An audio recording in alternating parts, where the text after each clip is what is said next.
Yes, guys, welcome back to another video. Welcome to the George Benson football channel. Today, I want to kind of calm things down a little bit. I want to build you a Chelsea 11 that we could actually even see this weekend against Wolverhampton Wanderers in the Premier League. Just to clarify, this isn't my Wolves preview. I'm going to approach that one slightly differently in a video that will be released on GBFC tomorrow. So make sure if you're not already, subscribe to the channel and double thumbs up. Please hit the like button if you agree with any of my points and enjoy what you have witnessed here within your time on the channel today. So I want to just paint a bit of a picture here as to where I'm at right now with Pochettino. I didn't just want to do another negatively fused video looking through the prism of, well, I don't think Pochettino's the right guy, so how about I just keep on reiterating how unacceptable results are, how unacceptable a lack of systemic identity, tactics, whatever you want to call it, is at Chelsea. Because to be honest, I've given my thoughts. I think the Middlesbrough game was my breaking point. If you were just like pinging a rubber band between your fingers and, you know, when it doesn't snap, that is like, yeah, I've got some leverage to give Poch here. It snapped after the Middlesbrough performance. And it snapped because results like the Liverpool one that we just saw are no longer results and performances that surprise me.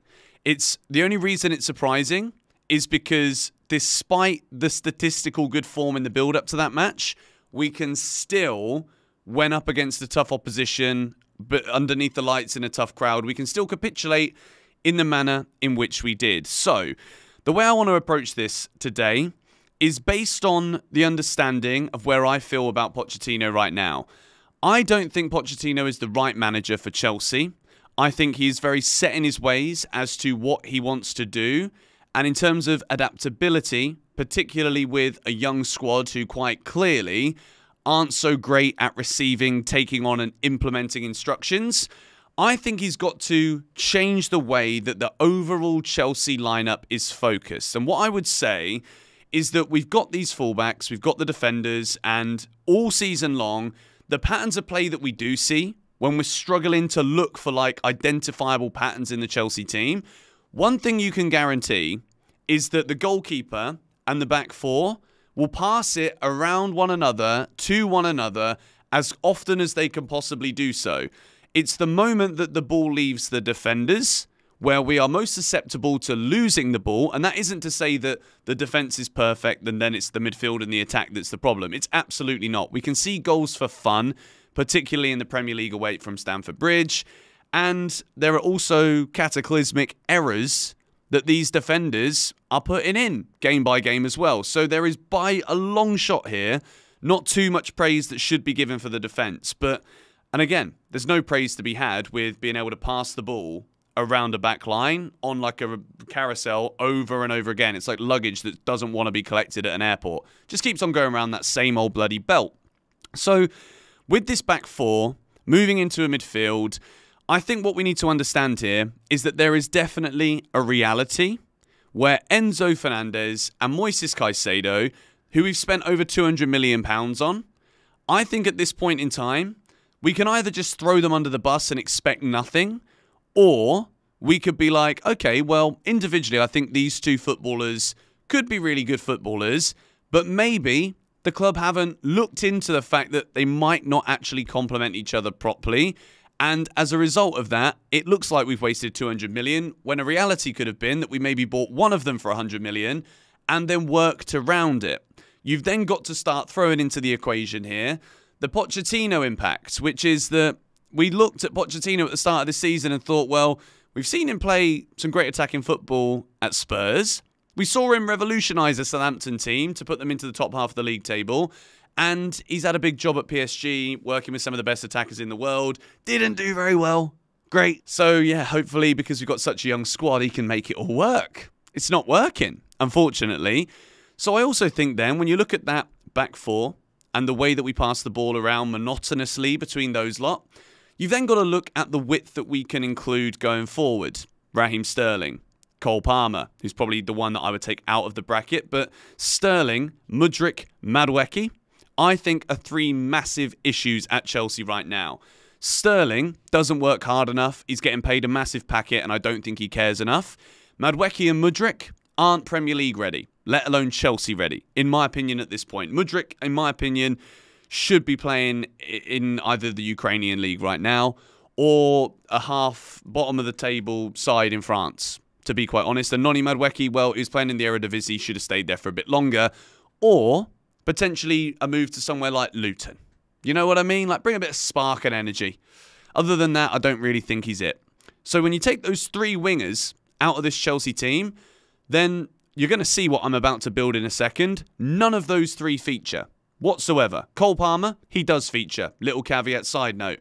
And there's another massive omission, which from my own judgment and analysis of Chelsea this season, I think it's time to omit this player also. But without any further ado, we're going to build this from the back here. But if you've been sticking with me throughout the video so far, the key point I want to make is you might not agree with the starting 11, the formation that I've built here.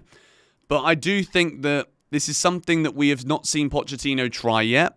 And I certainly think you've got to remove some of the issues and the ailments that keep on impacting Chelsea to expect us to play any differently. So, Petrovic is the goalkeeper. At this point, he's the number one. I think he is currently the jewel in the crown of what is a very, very poor-looking crown, to be quite honest. But Petrovic, I think, is a top goalkeeper. He's conceded a lot less goals than Sanchez was. Yes, he shipped in 4 at Liverpool, but he can't really do anything about it, and I think he's doing really well.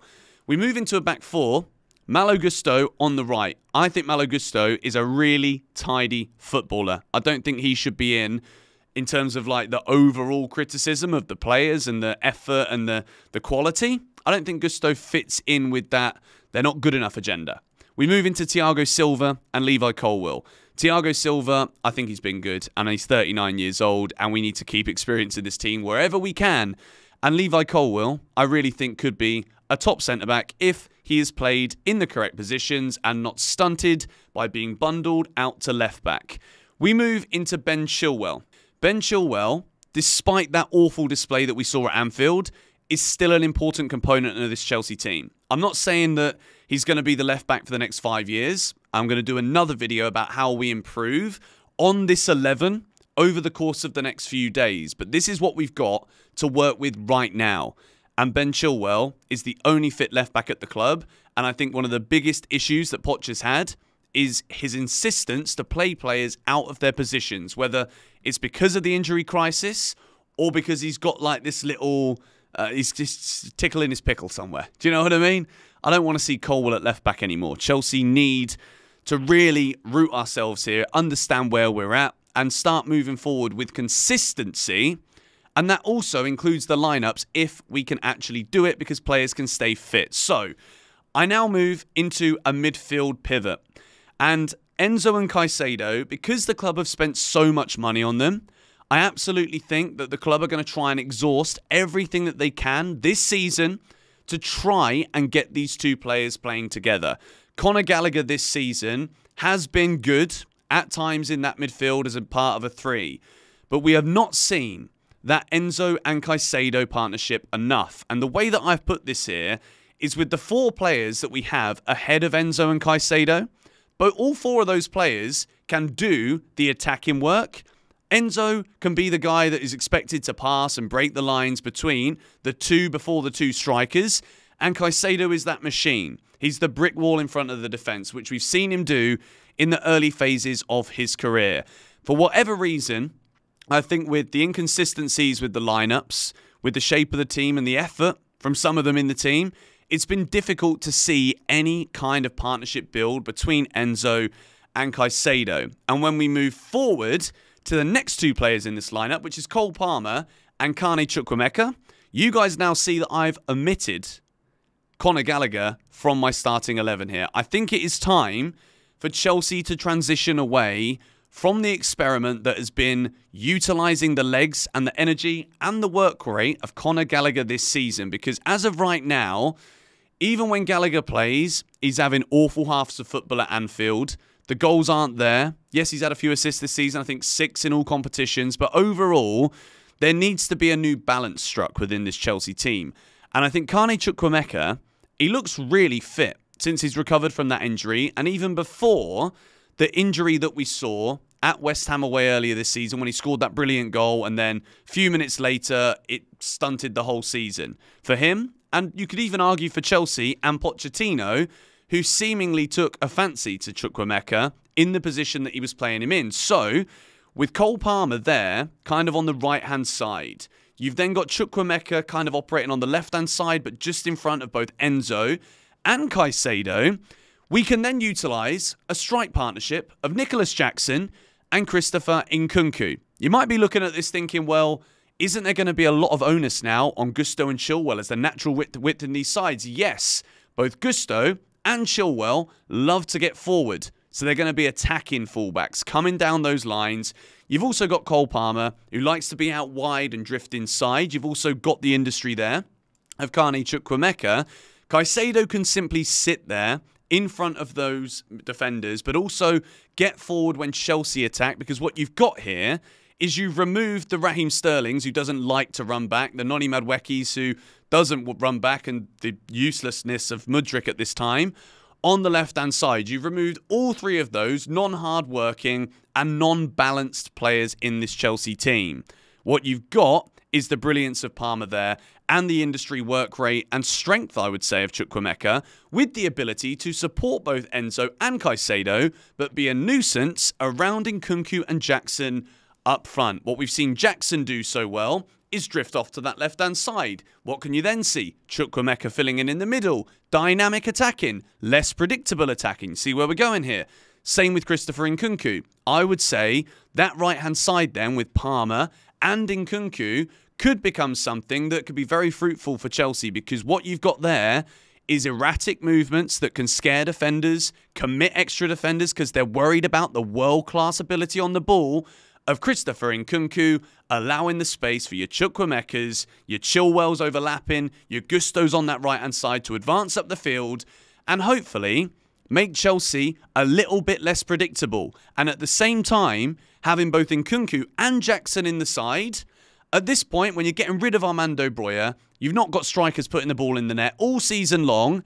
Stick two up there. Let's just see what having two blokes in the box who could potentially, even if they screw it up, put it in. Don't think Nkunku's going to sniff too many chances and it not go at least on target. Maybe Jackson might, but again, we're just being pessimistic here for no reason. And I wanted this video to be an optimistic outlook at something that we've not seen yet this season under Pochettino, and he's a man under serious pressure. Mauricio Pochettino has lost the faith of a lot of Chelsea fans, and it was even difficult for him at the first place to gain it, because a lot of people anticipated the fact that Poch wouldn't have a plan B.